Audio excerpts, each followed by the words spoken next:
Hey, so today we are going to start Am I Blue? Coming Out from the Silence. It's a collection of short stories that came out in the 90s, and it was a pretty important book to a lot of people. It was important to me, and so I wanted it to be available to other people like you. So the first short story is called Am I Blue? And we'll get right into it. Chapter 1. It started the day Butch Kerrigan decided I was interested in jumping his bones. "You little fruit," he snarled, "I'll teach you to look at me." A moment or two later he had given me my lesson. I was still lying face down in the puddle into which Butch had slammed me as the culminating exercise of my learning experience when I heard a clear voice exclaim, "Oh my dear, that was nasty. Are you all right, Vince?" Turning my head to my left, I saw a pair of brown docksiders topped by khaki pants. Given the muddy condition of the sidewalks, pants and shoes were both ridiculously clean. I rolled onto my side and looked up. The loafers belonged to a tall, slender man. He had dark hair, a neat mustache, and a sweater hanging over his shoulders. He was kind of handsome, almost pretty. He wore a gold ring in his left ear. He looked to be about 30. "Who are you?" I asked suspiciously. "Your fairy godfather. My name is Melvin. Come on, stand up and let's see if we can't do something with you." "Are you making fun of me?" I asked. After Butch's attack, I had had about enough of people calling me a fruit for one day. "Moi?" cried the man, arching his eyebrows and laying a hand on his chest. "Listen, honey, I have nothing but sympathy for you. I had to deal with my share of troglodytes when I was your age, and I know it's no fun. I'm here to help." "What the hell are you talking about? I told you, I'm your fairy godfather." He waited for me to say something, but I just sat in the puddle, glaring at him. It was uncomfortable, but I was already soaked right through my undershorts, so it didn't make that much difference. "You know," he said encouragingly, "like in Cinderella?" "Go away and let me suffer in peace," I growled, splashing muddy water at him. He flinched and frowned, but it was a reflex action. The water that struck his pants vanished without a trace. I blinked and splashed at him again, this time spattering a double handful of dirty water across his legs. "Are you angry or just making a fashion statement?" he asked. I felt a little chill. No spot of mud nor mark of moisture could be seen on the perfectly pressed khakis. "How did you do that?" I asked. He just smiled and said, "Do you want your 3 wishes or not, Vincent?"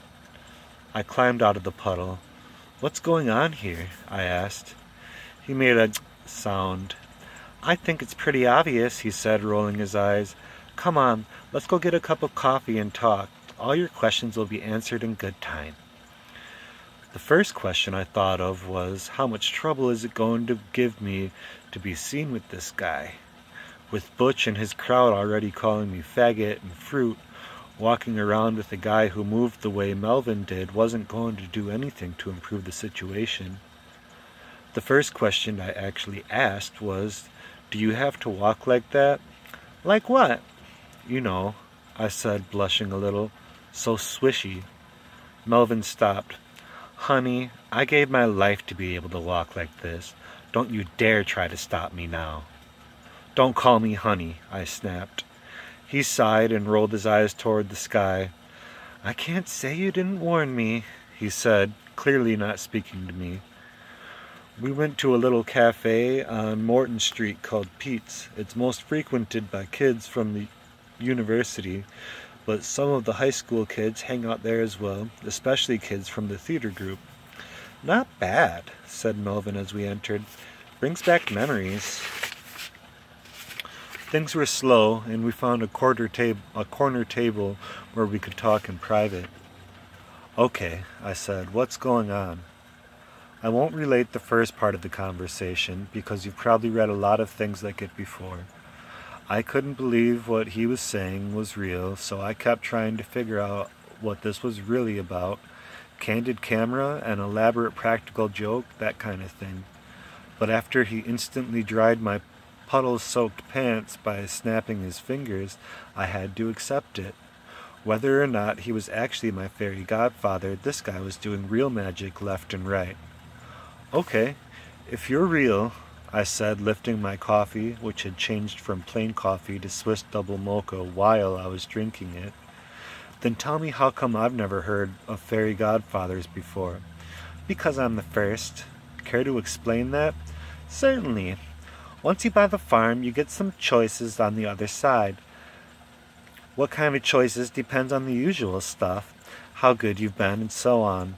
Well, I was going up and not down, and it was pretty much expected that I would just opt to be an angel. Tracking system, you know.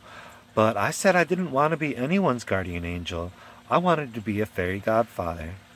He took a sip of coffee and rolled his eyes. "Let me tell you, that caused a hullabaloo. But I said people had been calling me a fairy all my life, and now I was dead. That's what I wanted to be. Then I told them that if they didn't let me be a fairy godfather, I was going to bring charges of sexism against them. So they let me in. You're my first case."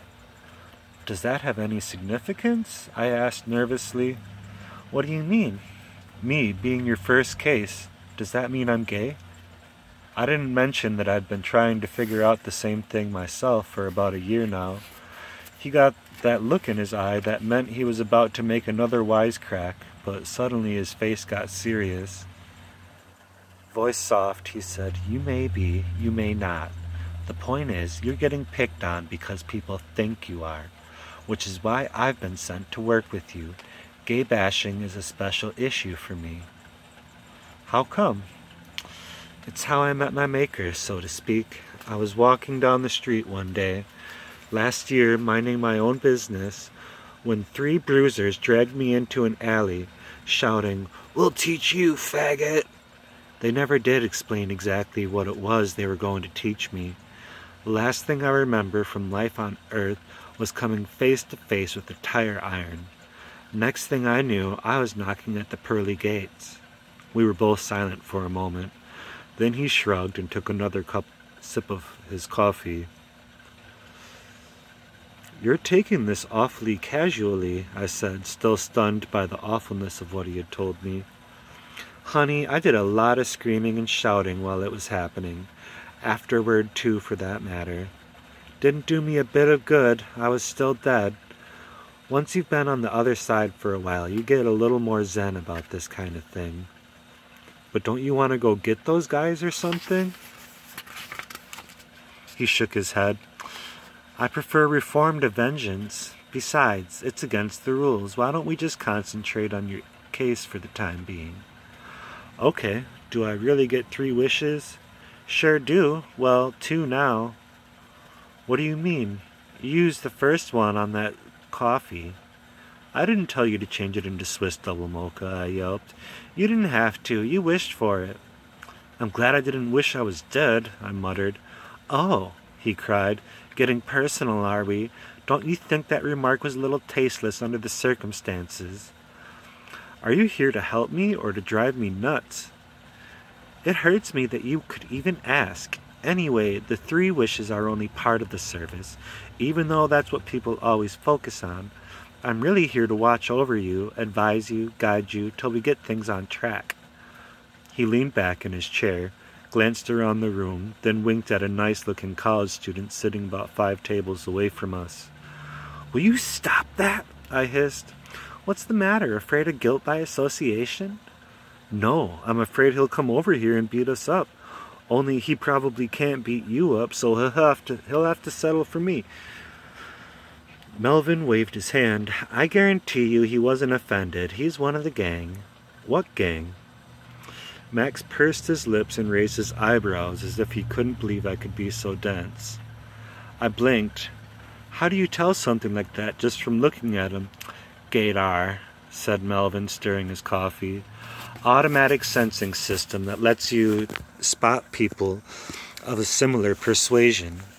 A lot of gay guys have it to some degree or other.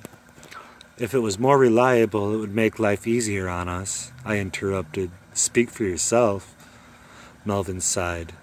I wasn't necessarily including you in that particular us. I was just pointing out that it's harder spotting potential partners when you're gay. If a guy asks a girl for a date, about the worst thing that can happen is she laughs at him.